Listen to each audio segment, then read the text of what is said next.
आता बातमी हिंगोलीवरनं। हिंगोली जिल्ह्याच्या सेनगाव तालुक्यामध्ये मोठ्या प्रमाणामध्ये पूर्णा नदी पात्रातनं अवैध रेती उपसा चालू असून या वाळू माफियाला हिंगोलीचे एसडीएमची साथ देत असल्याचा आरोप नागरिकांनी केला आहे। सेनगाव तालुक्यातील पूर्णा नदी पात्रातनं मोठ्या प्रमाणामध्ये अवैध रेती उपसा केला जात असून या वाळू माफियाला एसडीएमनंच टाइम देऊन रेती उपसा करायला सांगतो असं नागरिकांकडून बोललं जाते।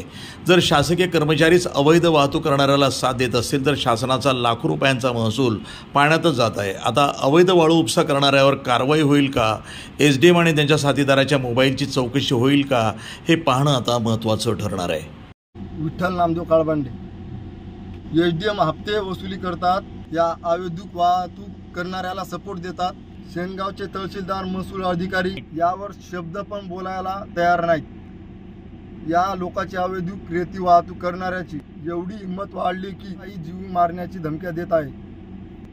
शासनाला माझी हात जोडून विनंती आहे की याच्यावर तात्काळ कारवाई करण्यात यावी व तसेच सदील तपास करून ऋषी पोले व एसडीएम यांच्यावर रीतिशीर कारवाई करावी। याचा मास्टर माइंड ऋषी पोले हा आहे। ऋषी पोले व एसडीएम कॉल रेकॉर्ड चेक करण्यात यावे।